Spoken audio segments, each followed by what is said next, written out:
Bismillahirrahmanirrahim. Assalamualaikum warahmatullahi wabarakatuh. Ketemu lagi dengan saya Fajrin Imam Arif di channel Rak Sharing.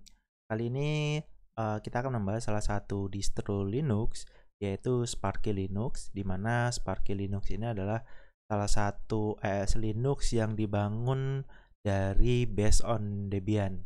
Jadi kalau kita lihat di sini, uh, Sparky Linux adalah salah satu OS lightweight, jadi OS yang sangat ringan, yang dimana ini dibangun dari Debian gitu kan. Dan kita lihat dari 1 minggu terakhir itu menempati posisi atau peringkat ke-25 di DistroWatch dengan jumlah hits per day di angka 410 gitu kan, dengan average visitor rating itu di angka 8,82 dari 74 reviewer gitu. Dan ini kalau dari beberapa reviewer itu mengatakan bahwa Sparky Linux ini adalah salah satu distro yang sangat cepat, stabil, dan memiliki performance yang lumayan baik dibandingkan dengan beberapa distro Linux yang lainnya gitu kan.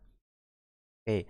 Nah, kembali ke Sparky Linux. Jadi seperti yang tadi saya jelaskan di awal, Sparky Linux ini dibangun dari Debian, base operating systemnya gitu kan. Jadi ini sangat stabil. Jadi jangan dikhawatirkan bahwa Sparky Linux ini tidak stabil gitu kan. Jadi ini kemungkinan besar akan jauh lebih stabil dibandingkan dengan distro Linux yang lainnya. Oke. Kita coba review secara tampilannya. Tampilannya pada saat pertama kali diinstal itu kurang lebih seperti ini, dan ini sangat clean sekali gitu. Jadi di sini cuma ada dua icon mengenai Sparky installer sama Sparky installer guide gitu kan. Lalu di bagian menu bawah, di bottom menu itu di paling kanan ada jam, dimana jam ini juga sekaligus berisi kalender. Dan ini tampilannya lumayan besar ya gitu. Jadi tampilannya lumayan besar, jadi lebih jelas untuk di bagian kalendernya, baik itu day, month, ataupun years gitu kan. Lalu bergeser di sebelahnya ini ada beberapa shortcut mengenai status dan juga notification. Ada notification, ada clipboard, ada night color, ada power management, ada Blueman. Blueman ini ya berhubungan dengan Bluetooth juga sebenarnya. Ada display configuration, ada KDE Connect. Nah, kalau yang belum tahu, KDE Connect ini adalah salah satu aplikasi yang bisa menghubungkan antara desktop kita atau laptop kita ataupun PC kita dengan mobile handphone kita. Tuh. Oke, lalu di sebelahnya lagi ini ada networks. Nah, di network ini berisi mengenai koneksi yang ada di laptop kita, mulai dari wireless ataupun WiFi dan juga LAN kabelan. Oke. Lalu di bagian sebelahnya lagi ini ada disk and device gitu. Jadi ini mengenai misalnya ada USB ataupun yang lainnya itu muncul di sini cara shortcutnya. Oke, lalu di bagian audio dan volume ini kita bisa adjust audio dan volumenya gitu kan. Lalu di sini juga ada mengenai mikrofon juga bisa kita adjust untuk penerimaannya gitu. Lalu di sini juga ada show additional option. Jadi kalau kita klik ini ada beberapa opsi tambahan gitu. Oke, lalu di bagian sebelahnya lagi ini mengenai instant messaging.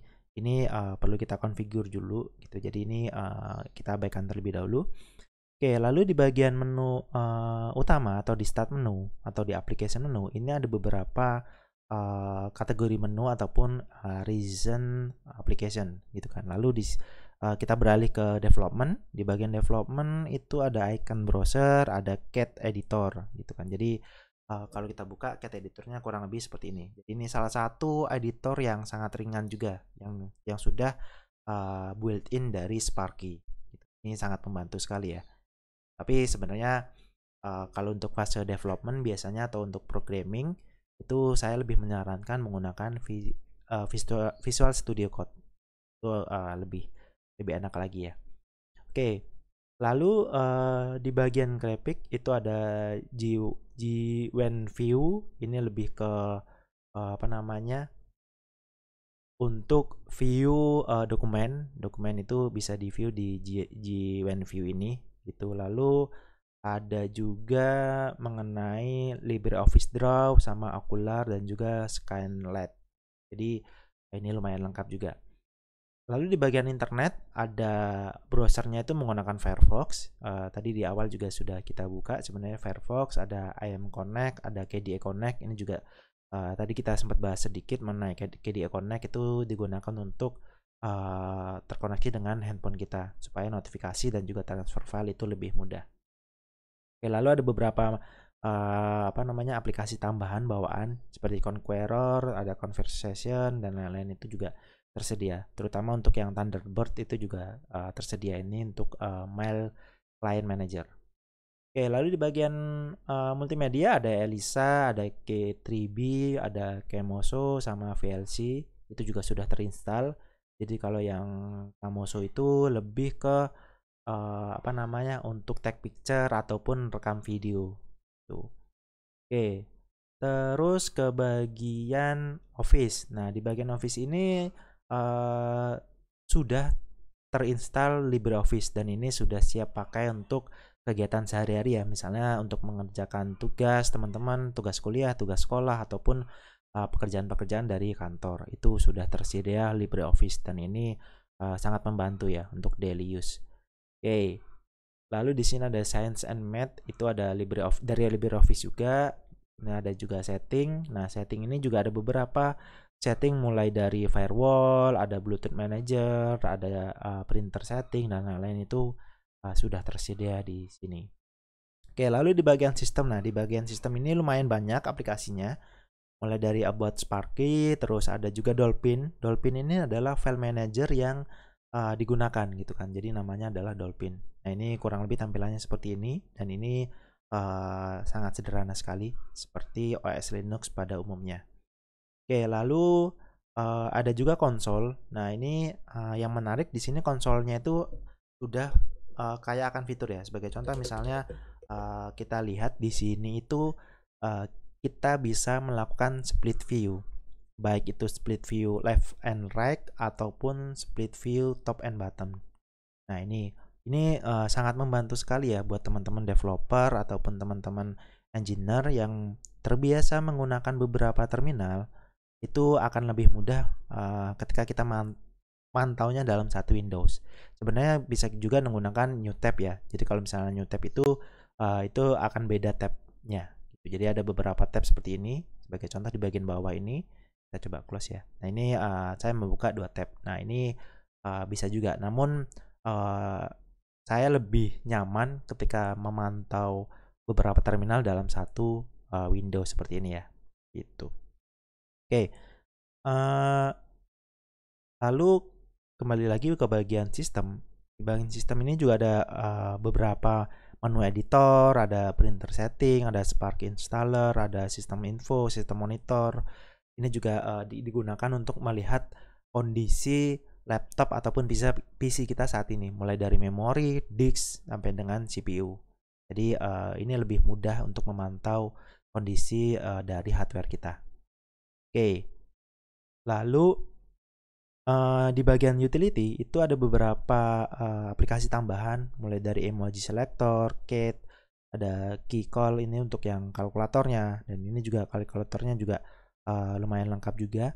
Itu mulai ini juga bisa kita lihat settingnya. Nah, ini misalnya mau lebih lengkap lagi, terus ini juga ini akan beberapa tipe penggunaan gitu. Ada beberapa tipe kalkulator yang disesuaikan dengan kebutuhan kita. Oke, lalu di bagian utilities juga ada keyword sama keynotes gitu kan. Ini kurang lebih di bagian utility. Lalu di sana ada help. Nah, help ini lebih ke beberapa mungkin Q&A ataupun user guide mengenai Sparky ini.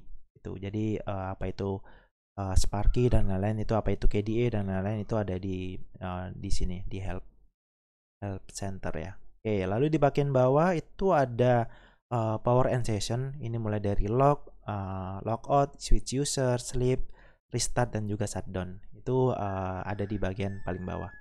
Dan di paling bawah lagi ini ada search menu. Jadi kayak misalnya kita coba cari ya Libre atau sebentar, Libre. Nah, ini Libre itu mempermudah kita dalam pencarian. Ketika ada beberapa aplikasi mungkin yang sudah terinstall lumayan banyak, jadi ini sangat membantu sekali ya. Oke, misalnya saya mau mencari terminal ataupun konsol, itu juga bisa dengan cepat dan mudah. Oke, lalu untuk di sini di bagian desktop ini ada configuration desktop and wallpaper. Kita coba. Nah, di sini juga ada beberapa pilihan. Nah, ini kurang lebih lumayan banyak sih, ada lumayan banyak pilihan, dan ini bawaan dari Debian ya. Nah, ini kalau kita apply salah satu contohnya, ini adalah salah satu wallpaper dari Debian. Lalu di sana ada location, ada juga icon juga kita bisa rubah beberapa settingnya gitu kan, mulai dari icon size, terus ada label weight-nya, ada text line-nya itu dan lain-lain, itu bisa disesuaikan. Oke, mungkin itu saja dari saya. Semoga bermanfaat. Sampai ketemu di video-video berikutnya. Terima kasih. Wassalamualaikum warahmatullahi wabarakatuh.